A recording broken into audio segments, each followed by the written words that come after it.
one.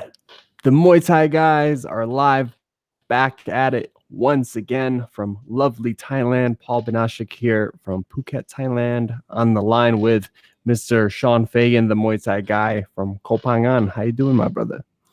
Doing good, man. Been doing a lot of work. Just finished the launch for the Fighter's Body.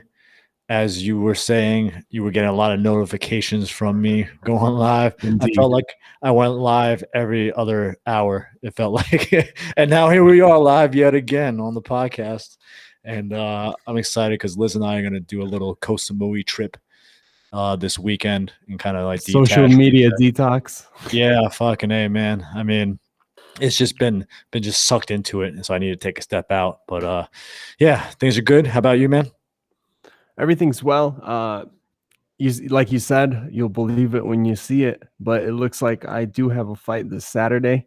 It was supposed to be last Saturday, but things have been rather crazy because technically fights are not like fully allowed. So they've been going around and doing it in a funny way, meaning like last week, they made it as a part of a game show, the world's most dangerous game show, coming from Full Metal Dojo. I know you've spoken to John Nutt in the past before, and his last name really suits him. If you guys don't know, he runs really crazy events here in Thailand, including like the Fight Circus, Full Metal Dojo, where they do MMA fights in Bangkok. He is a beautiful singer. He's had like a karaoke competition here in Phuket against Sanchai. And he puts on some crazy fights, including regular fights. And the other week, they pretty much like spun the wheel and got to pick where the fighters are going to fight. And some fighters were fighting in a parking lot. Jake, that was training with us on the island, is training now at Powerhouse, and he fought. He ended up breaking his hand on top of the opponent's head in a parking lot. So it was a true street fight. Eddie ended up fighting one of his friends, like a guy from the gym, inside a bar with so they try to do like kind of Lethway style fight or like a Karchuk fight, but they couldn't get the rope, so they took MMA gloves, and to make them really rough, they took the MMA gloves and wrapped wraps around them to make it more rough. And at it for 3 rounds, and then a friend of ours ended up fighting in a cage, Muay Thai, at like 10 a.m. They just, 12 hours before the fight, they call him, they're like, hey, by the way, you're fighting like in the morning tomorrow instead. That's true.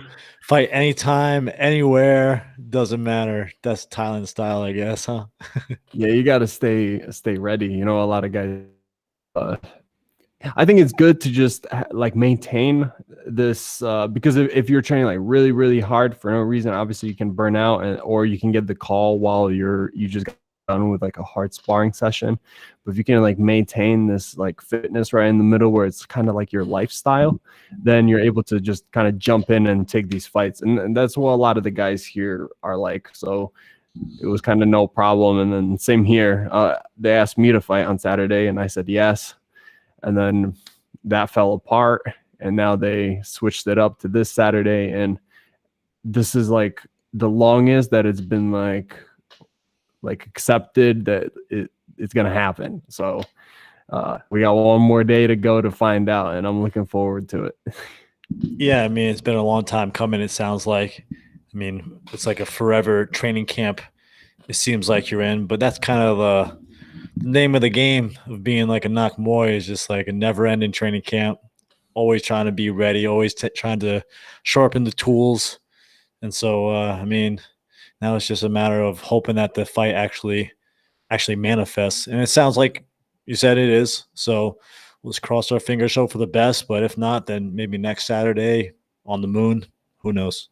Yeah, I was talking about this with one of the students at the gym. They were asking like, does it feel weird like having to like reset your mind every single time? And I feel like I'm a different person when I'm in competition mode, and that comes like kind of transcends itself into my regular life as well, because my mind goes into a certain place.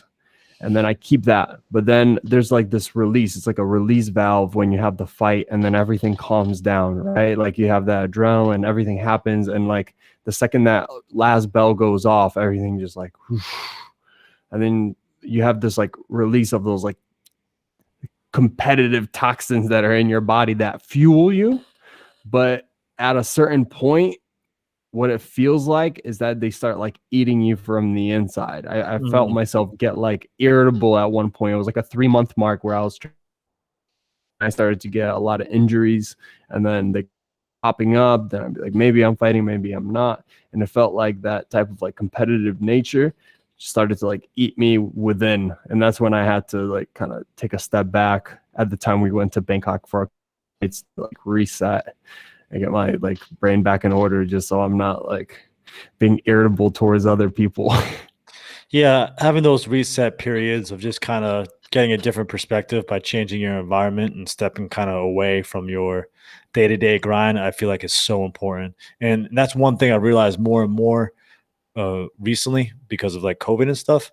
Because usually I would have a reset because I'd be traveling, hosting retreats and going to the US, and like just those would be like my reset periods because I would do a seminar, I would host a retreat, and then I would like relax, reflect, and enjoy some downtime. But now, since we didn't have that, I've just kind of been grinding. And I realized how easy it is to get into this monotonous day to day, almost resent towards the things that you're doing, even though when you're enjoying training, you're enjoying work. You know that you should be enjoying it, but you're just like working so hard all the time that you're like, damn, like, is this even leading to anything? Especially when the fights fall through and everything. I know a lot of people, we can have a whole podcast on that. Like, how do you deal with a fight falling through? Whether you just finished cutting weight and then your opponent didn't make weight or something and the fight's not there, or it's like a week before or a month before. There's been a whole different plethora of reasons why our fights have been canceled. I think me and you could have like double the amount of fights that we probably do have, just with the amount that have been canceled. But that's just the nature of the game. And I Yeah. think it really helps to develop a type of resilient mindset, a malleable mindset, knowing that like, you know, fights aren't always going to work out the way you want. And so it's good that you're able to take a step away, have it as like a growth mindset. You're still getting the training in, you're still improving. And so like nothing has been lost, you know, it's all just been gain in that sense, right? Yeah, I feel like when it happened to you, I remember you were training for MX, and then it was possibly just shutting down the promotion, losing their sponsors. And I had a similar situation because I was supposed to fight for Super Champ, then that fell through. So then we switched to Max. Then Max lost their sponsors because of COVID. It's just so unfortunate with these badass promotions that have been around for so many years to just disappear over the length of a year when they've been around for almost a decade, right? And I feel like you were able to kind of find this like middle ground, because I feel like a lot of guys, especially when I was back home in the States, one fight falls through, or they're like, hey, hang on, maybe you'll be on the next show instead of this show, like for Friday Night Fights or something like that. And then you just don't see that person come back for 6 months, for a year, and they just kind of lose sight. So how are you able to maintain focus while still like kind of shifting priorities? Well, just knowing that it's the long game. We're in this for the long game. It's not like just a thing that we're doing for like a year and then we're like, all right, we checked that off the bucket list. We fought a little bit. Uh, you and I are in this where like it's a career. Like we're trying to fight, and it's inevitable. Injuries are inevitable. Losses are inevitable. Setbacks, challenges, fall fights, and all that kind of stuff. And I think it's really important to kind of not get too high and not get too low, because otherwise that can be a really just volatile way to be dealing with your mind and like dealing with your emotions, and it could be just toxic in a sense and really just make you doubt a lot of things, and you doubt things anyway, whether you're level headed or not, right?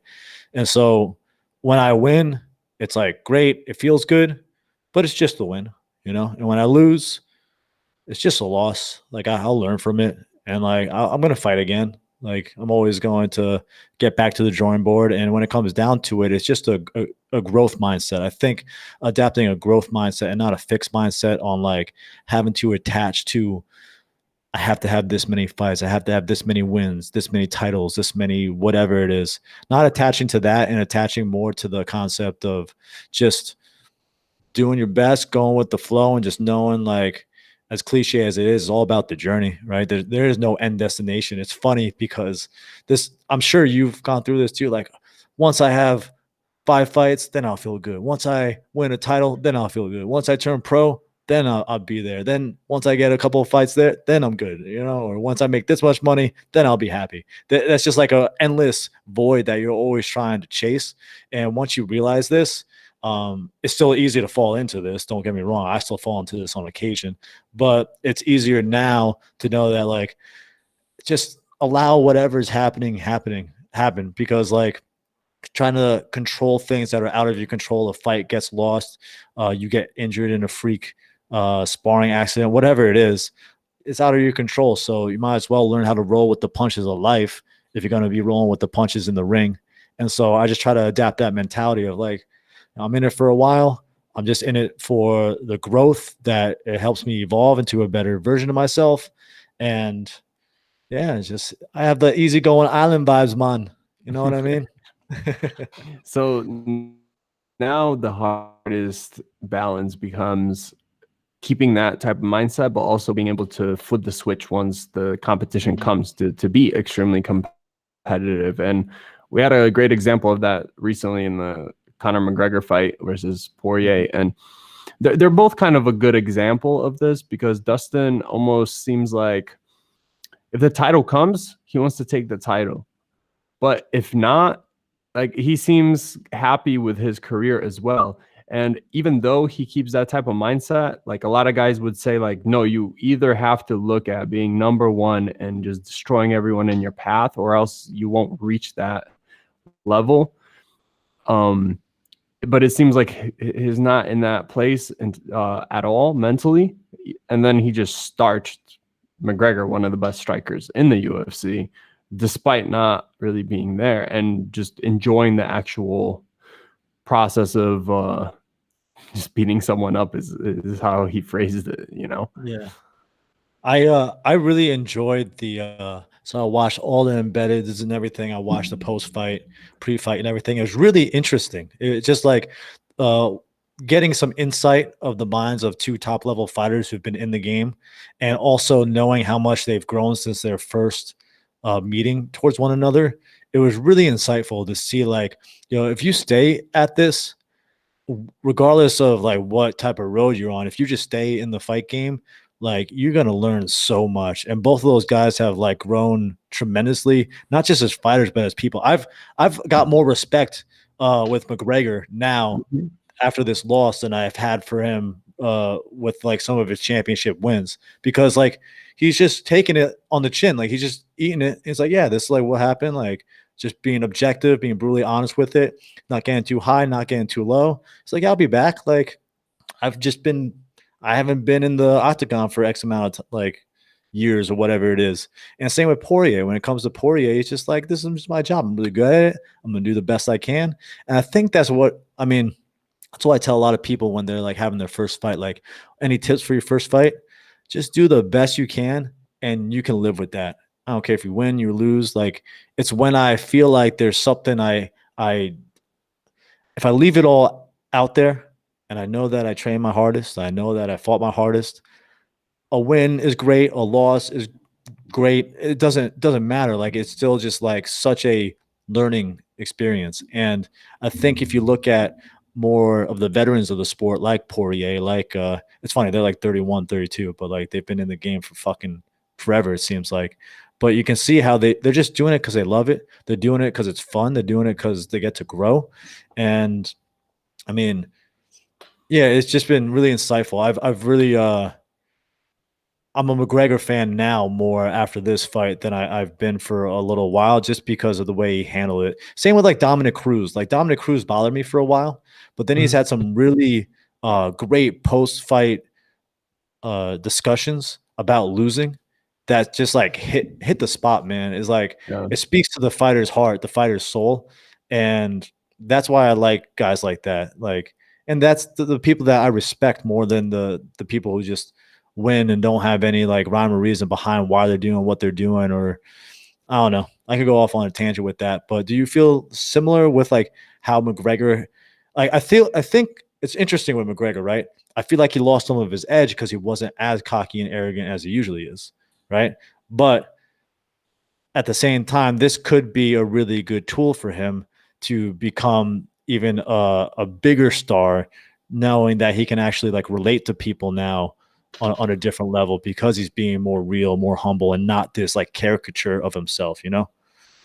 That's the really tricky part. Is like it almost seems like the family life and just being a good person is more important to him now rather than getting to the place that he wanted to get to. Like he accomplished, I think, almost everything that he wanted to accomplish. And then once you do that, man, it's really tough. You have to ask yourself that why question that we've spoken about many times now.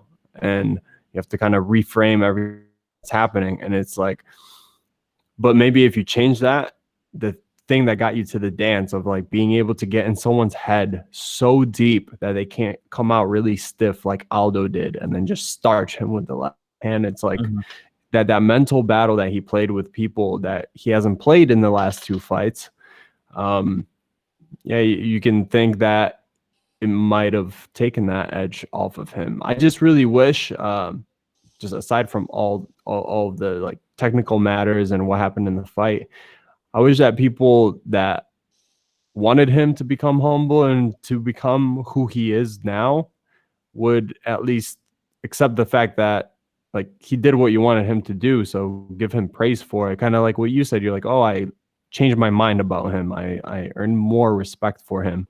And for people you as who you were, 3 years ago or 5 years ago or however long ago, it's really unfortunate. Like what, you have to start your life over for someone to like literally like death and coming back to life or whatever happens once we pass, for you to be able to get a reset. Like I believe you deserve a second chance as like a different person.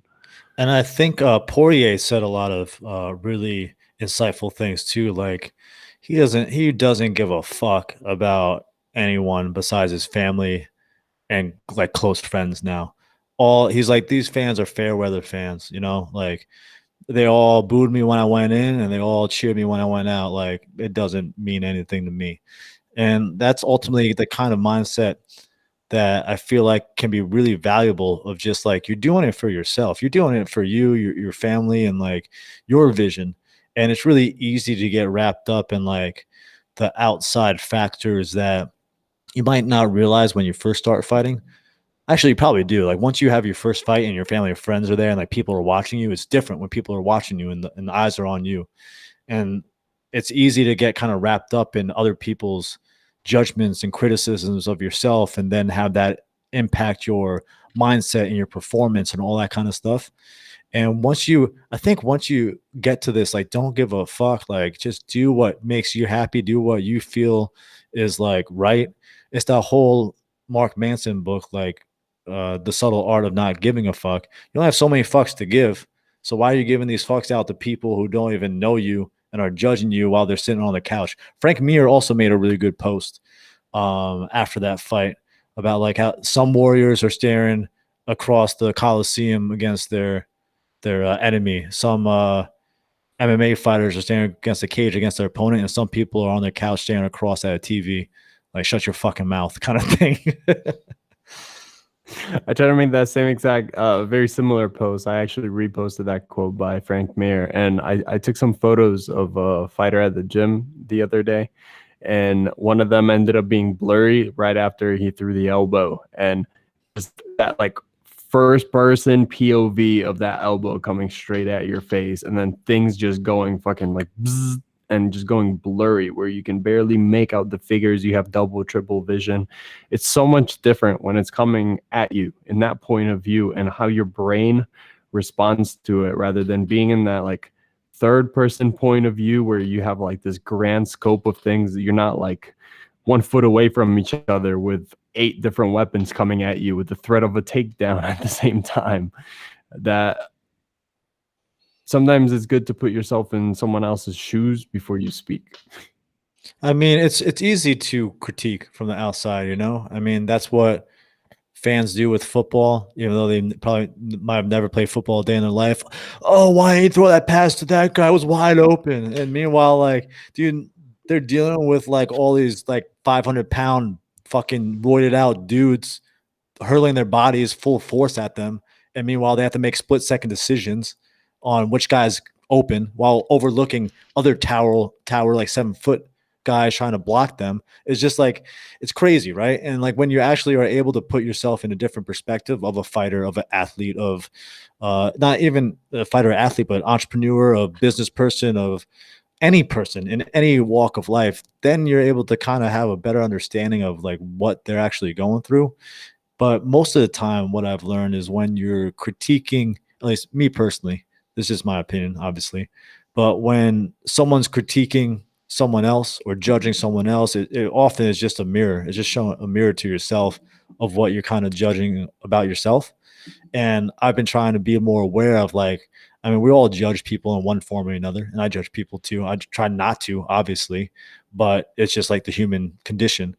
But I'm just trying to be more aware of like when I judge someone, like, am I judging them based off their character or my character? And the same goes with like fighters and everything. When you're watching fighters and you're watching McGregor talk all this shit and everything, are you judging the things you don't like about him because you don't like about yourself? Or is it actually something that you don't like in him? And it's hard to know the difference. The lines are blurred there. You know what I mean? But it's really interesting, just the social dynamic, the anthropology in it all, if you will. Yeah, and people have to realize that there's certain things that are psychological tools that fighters use to their advantage so that they can perform at their full potential. Certain people, there's another episode that we can just do an entire episode on, which is like the different character traits or different personalities in the sport, because I feel like they all have their pros and cons. Like being the guy that's stoic, right? There's specific guys, maybe like Rory McDonald, or there's a ton of Thai fighter that just have just show Motionless. nothing. Nothing. They're emotionless and they're cold, right? They're cold blooded. And sometimes they're extremely scared because you can't tell, is he hurt? Is he tired? Is he not? That's the pro. But sometimes the con is like they don't have that like fire or something that gets in the other person's head the way that like the showman does, right?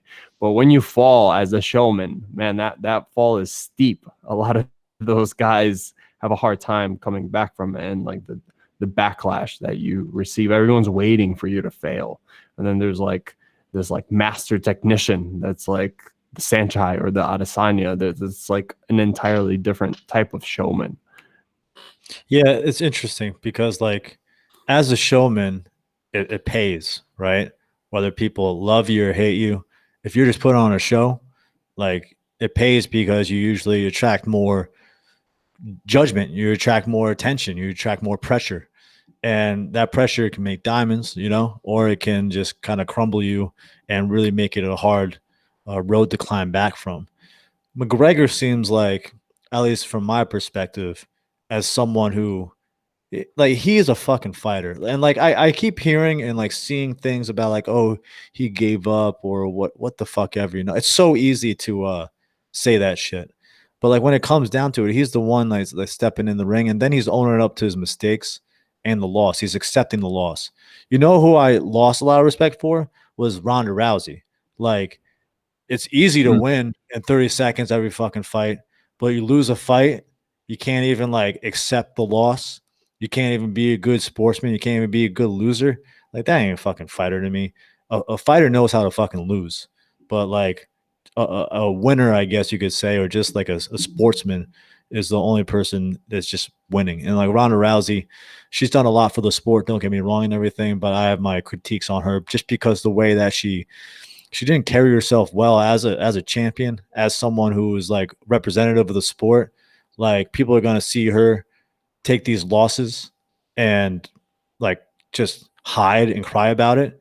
And that's how they're gonna think that they should be fucking taking losses. But meanwhile, you should be taking losses like a McGregor, like a Dominic Cruz, like a Dustin Poirier. Dustin Poirier, He has some of the best. Like he'll lose fights, and then he'll always. I don't think he's ever gone with 2 losses in a row.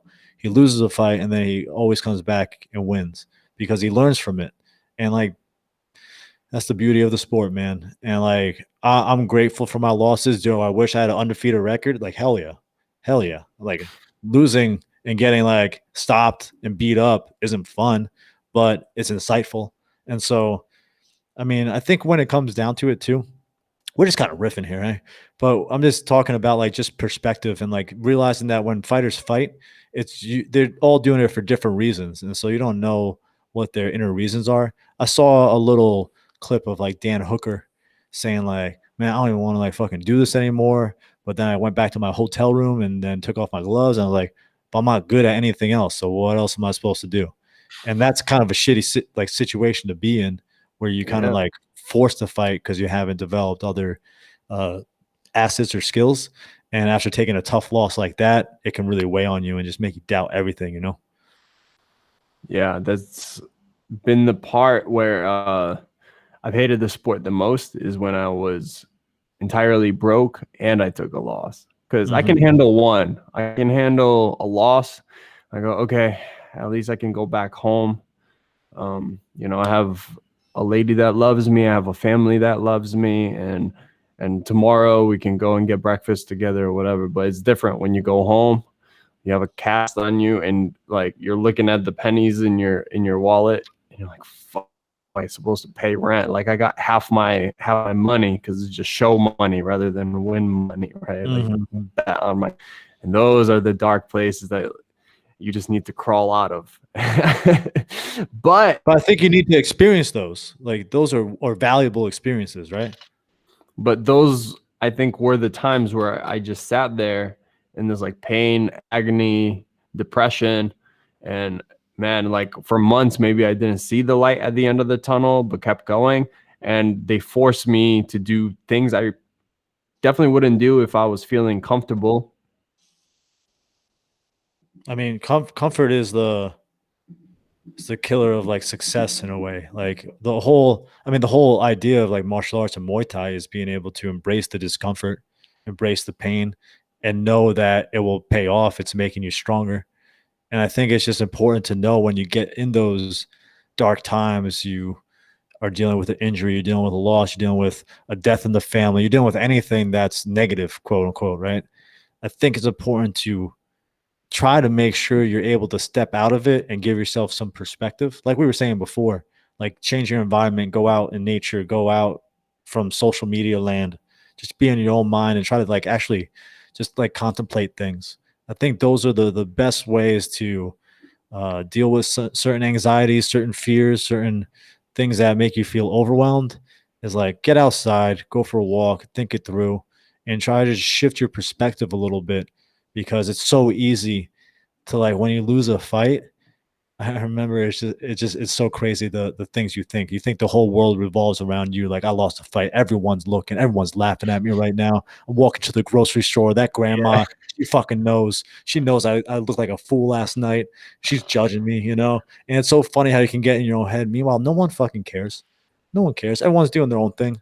Everyone's worried about their own life and everything. But you have this like sense of entitlement that like, no, I fought though. Like it's important, you know? And it's such a weird balance that you have to find in your fighting is like it's super super important, like it's the most important thing in your life when you're doing it, but at the same time it like doesn't mean anything at all. And like it's a really weird balance that you have to play between those two, because if you are out of balance with one or the other, then you're not in line with being able to actually perform at your best, because you either think like everything's on the line. If I don't do this, I'm fucking dead. And then there's the other one was like, oh, this isn't a big deal. I'm just going to go in there and just do my thing. And sometimes that can work. Both of those can work. Don't get me wrong. But long term, that's going to be a hell of a fucking roller coaster ride to be on that you ain't got a seatbelt on or anything, you know? And now on the flip side, if you go into the other person's shoes, like from the inside that you're thinking about judging you, like the lady at the grocery store or someone that actually knows, like people that are on the forums, people that are watching the fights and making comments on social media, like the best thing you can do is literally show that you're all good and that you are going to come back and that you are going to overcome this, and you welcome challenges, that you welcome like the thrill of the challenge and being able to come back. Just like when we're in Thailand, everyone you fight, they tell you, oh, he scared elbow. He scared elbow. Like, and I always think like, yeah, no shit. Who likes getting elbowed? But if there was a guy that liked getting elbowed, that's pretty fucking intimidating, right?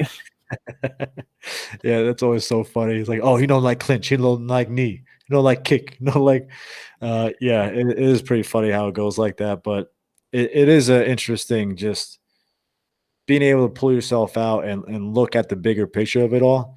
One thing I've been so like I said, I've been going live a lot and just talking with my audience and getting some more interactions with my fans and stuff. And one common theme that I found coming up was that the reason why you fight, right? We talk about the why so many times.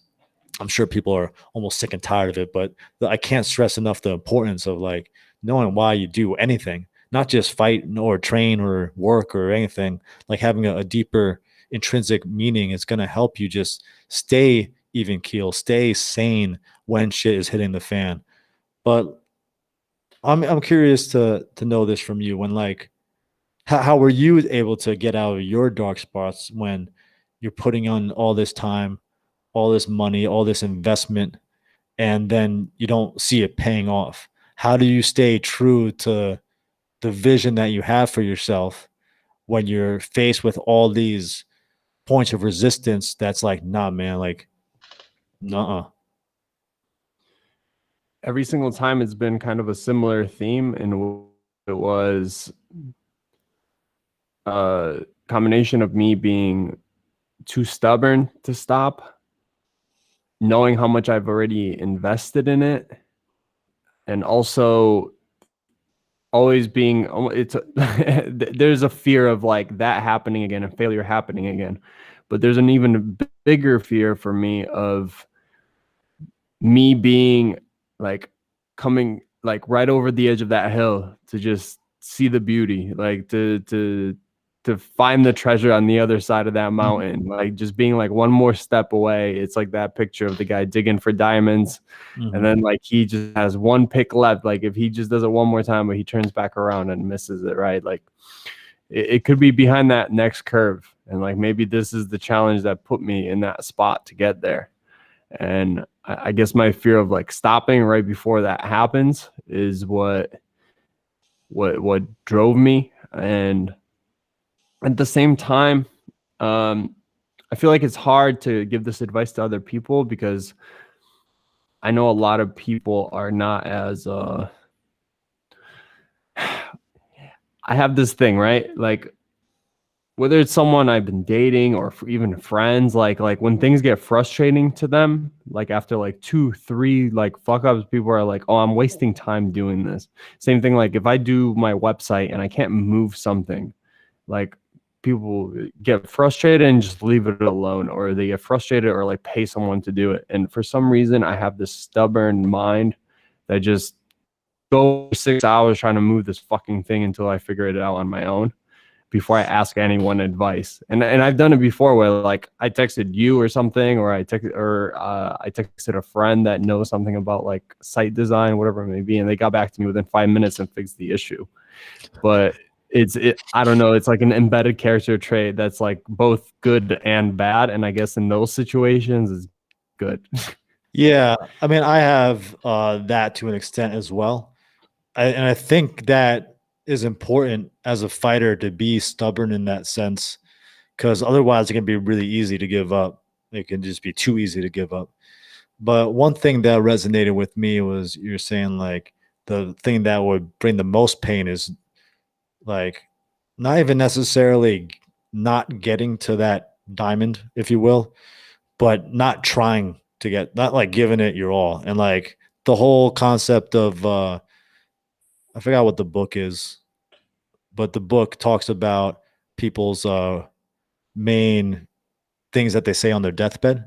And the number one thing is just regretting not doing what they knew that they were meant to do, not pursuing their passion, not pursuing a project, not pursuing a relationship, regret.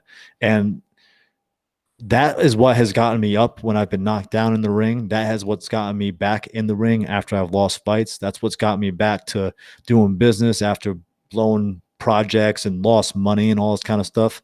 It's just having this perspective on knowing that if I don't at least do my best to make this happen, like there's no way I'm going to be happy, or I'm going to be living a shell of myself. I'm going to be living like the dark side of myself, if you will, and just living a shadow life.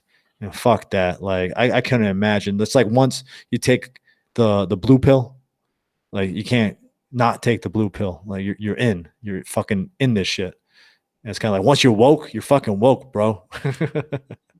And there's always so much further we can go. Recently, I heard a story about Dan Gable, the wrestler, and he said that his goal always was to go until he literally like physically can't, meaning that he passes out or he dies. And he said that it was the one regret he has is that he never pushed himself to that point, and his daughter beat him at it, because he said his proudest moment was when she, I think after like a match, she ended up fainting and like losing consciousness.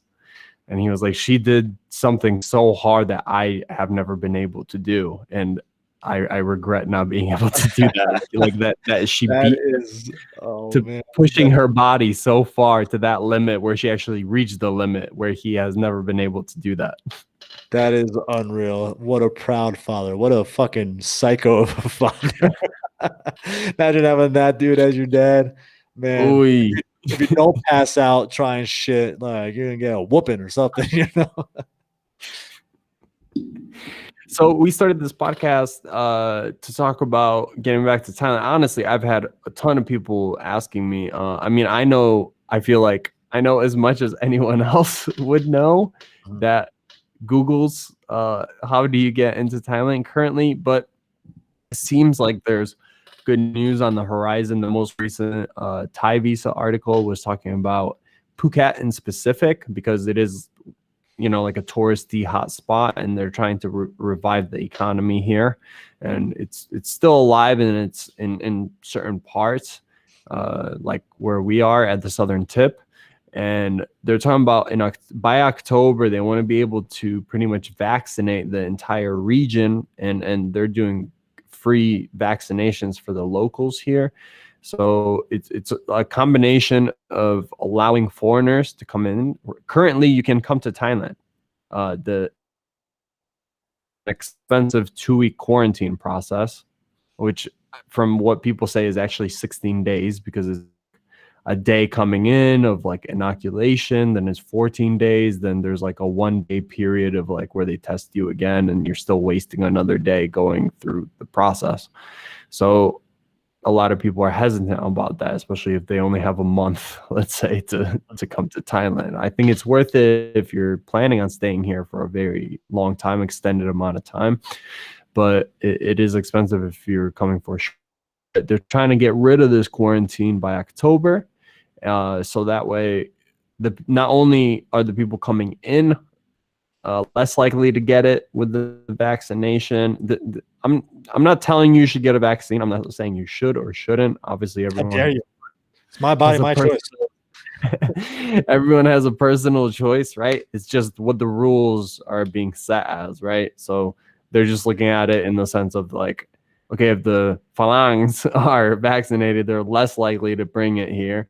And then if the locals have all been vaccinated through this process by October, then it's like pretty safe and cool to bring people in from like higher risk countries, right? Well, hopefully it all works out according to plan. There's one thing I've learned during this COVID period is nothing goes to plan. And so definitely have options and learn how to go with the flow. 2 weeks to flatten the curve. Yeah, right. Fuck. Yeah, this is supposed to be done last year, right? It's crazy. It's been over a year now. Well, just about a year now. Yeah, and it's just, It's wild. It's fucking wild. But yeah, Thailand is open right now. So if you want to come, it just requires a good chunk of money, good chunk of time.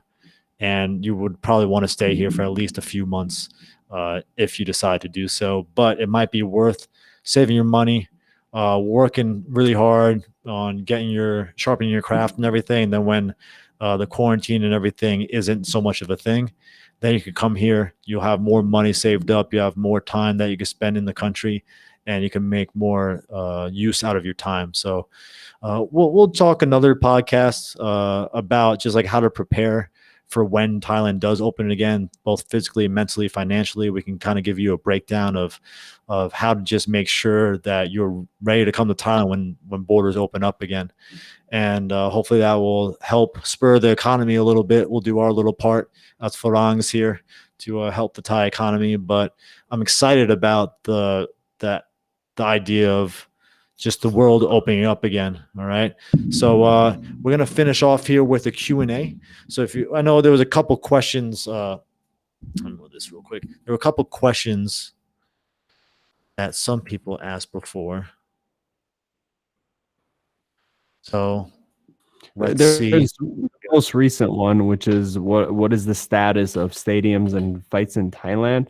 And from what it looks like, Bangkok is going to be opening up to Super Champ. These are the rumors I hear, is within like the next weekend or so. So by next weekend, I believe they're going to start slowly having shows again. I'm guessing it's going to be similar to what it was before, trying not to bring in big crowds. So it might be just everyone masked and then just TV show stadiums. It's really tough for the local stadiums because obviously they don't have sponsors and TV sponsors and TV money. So they rely on people to come in and buy drinks and food and ticket sales. And they're not able to do that with, like a stadium at 20% capacity or even at full capacity right now without much tourism. The Thai people don't need the same money that the foreigners do. So unfortunately, everyone's still training that is still here, but just waiting for things to open. Hopefully in October, it'll be a lot more fight opportunities.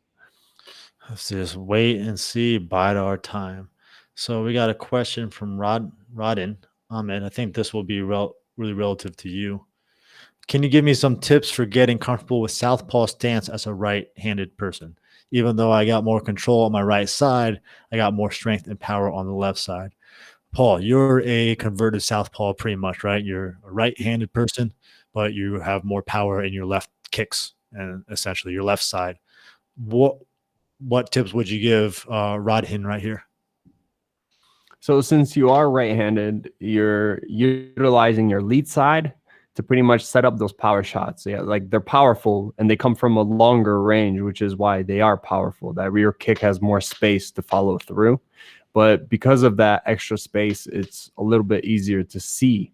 So you have to use your lead side to be able to pattern that in. So using a lot of lead side patterns like jab, teep, fake the teep, jab, jab, fake the jab, teep, and little outside, like playing with the lead hand, touching their lead hand, pairing off, and then letting the power come through once they start biting on like your lead jab, your lead teep, your lead jab, your lead teep, just distracting them with that power side or that right hand, and then throwing the power from the rear. And since you are right-handed, hopefully that makes your jab that much stronger. You have more control on that lead side to just have pretty much sharp setups. And then, like you said, you're more powerful from the left, like powerful finishers to finish the combination or the setup. Boom. Well said. So Dragos wants to know tips for learning Thai, how speaking Thai has helped you in Muay Thai, as well as in the in-betweens. So Thai is a pretty difficult language, in my opinion. I mean, some people pick up on it quickly. I've been studying it for years. I can have basic conversations and like be able to like fuck around and have fun with the trainers and just like Thai people. They always think it's adorable when I try to speak Thai. And it's been fun. It's nice to be able to communicate in their language with them, even though I still have a long way to go. What I've been doing to learn Thai is I take private lessons online with Thai locals. So There's a couple websites. There's verbalplanet.com and Preply, Preply.com. I take a couple lessons there.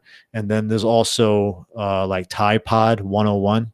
That has a good website and a good little like membership platform to teach you Thai in a structured format. And there's also Learn Thai from a White Guy .com, which taught me how to read Thai essentially. And so I can read and write Thai because big part because of that course. And so I would say just do that. And you can get by without speaking Thai. It's nice to know a couple of key phrases like Sawadi Krap and Kapun Krap and My Penai Kap and some of those basic ones. But other than that, most Thais speak some English, at least the trainers and stuff. They'll have some English skills. And most of the time, you're going to be learning by doing physical work. And so they're able to show you physically, although obviously it would help a little bit. Do you have any thoughts on that, Paul?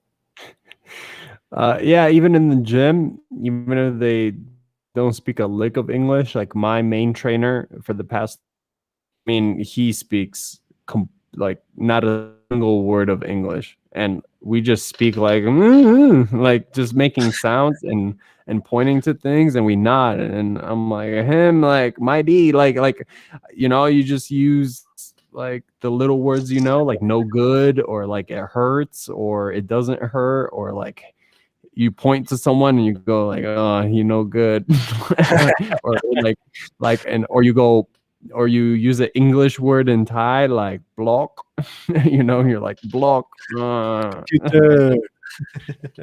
No doubt.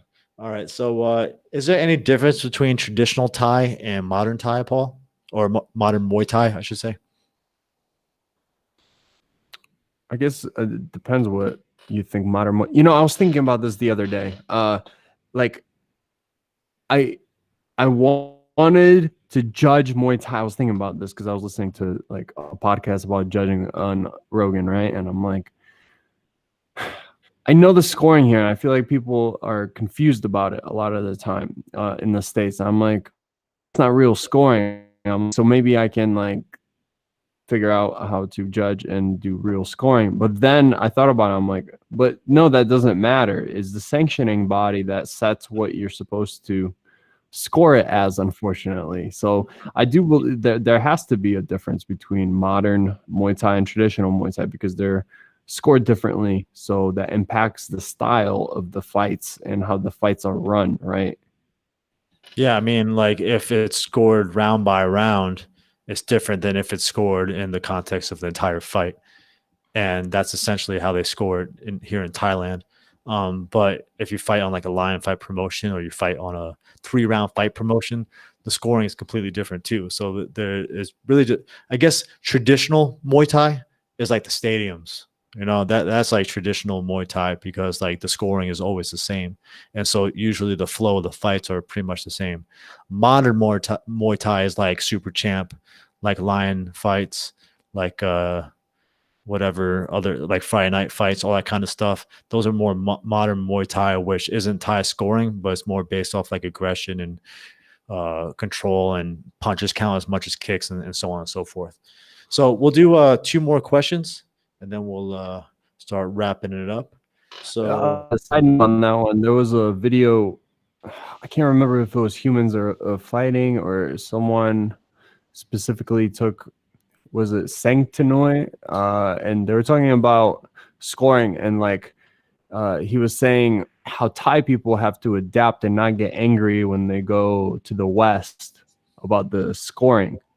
And he made a really good point. He was like they get angry. It's like Thai people get angry a lot because they go to the West and they have good balance and they hit accurately, but the foreigner like not balance and throw a lot but not hit very much, but throw a lot and aggressive and win because of strength and size and power, while Thai stay balanced and actually like scores. And it's like, and then and then the Thais get really angry. So it's like the same thing like about foreigners that sometimes come to Thailand. On the flip side is they get really angry because they like, bro, I threw like 300 punches, but they got countered with a kick every single time. I blocked it with my arms, bro. It was a block, I Yeah. swear. All right. So Chuck Eshelman, how do you use Thai oil? Can you use it too much like every workout? I've been to Thailand 8 times. I use Oh, it honestly, I use it every single workout. I never really thought about whether there's any repercussions to that or not. It feels good. yeah. I mean, I use it pretty much every time I train as well. But I don't think so. I mean, I don't know. Google it. See if there's any case Not study. dying yet. Not dying yet, right? All right, last one. Zach wants to know, been watching a lot of videos lately of Thais practicing clinch and knees in the clinch. Those ribs look deadly. How do they not get injured from those knees to the ribs? The thing is that it looks hard, but they have complete control. If it's hitting the ribs, most of the time it's not bone on bone impact. And if it is, both have control in the sense that as they stab it, they usually like turn the knee down into like the softer part of the knee. Or when it comes around, they hit with the softer part of the outside of the knee or the inside in that case. And the other person also knows how to mitigate the damage, which is funny. Like I've been really focusing on this when I'm clinching, especially against shorter guys, to like really drive my hips in as they're kneeing me to kill the space because my ribs are much higher than where their hips are. And it forces as they raise and they follow through. If I were to pull back, which is the reaction anyone would have, like, oh, I'm about to get hit, I need to pull away from this. It can actually, the follow through can actually stab and really hurt you. Versus if you see the top really pop their stomach in obviously like curving their lower back and going into it, but they like almost put their body in and they eat some of those knees, but it's because there's not a lot of power coming in when like there's this little space for the drive through and you keep a really strong like standing plank posture. And I also think we're talking about Thais practicing the clinch. They're hitting with the inside of their knees. They're not hitting with the points in the front of the knee most of the time. And they're able to place. It's almost like they're hitting with like almost their inner thighs sometimes. And it sounds like fucking whop. And it still definitely hurts, but it's not as like pointy and dangerous as a spear knee.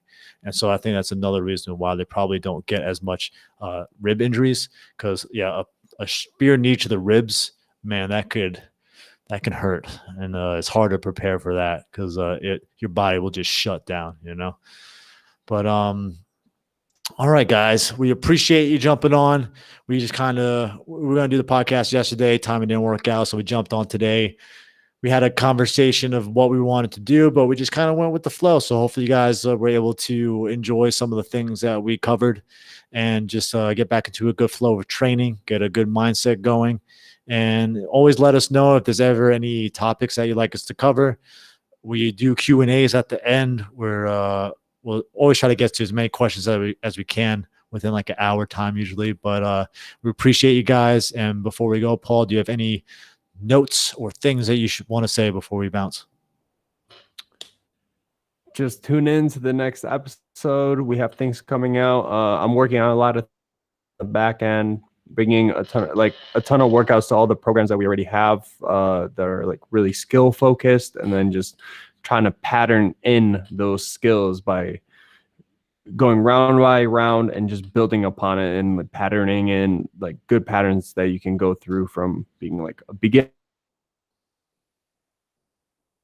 It's always at the end result is to be able to perform in sparring or in a fight. So you can check that out, muaythaitechnician.com/striking academy, and yourself.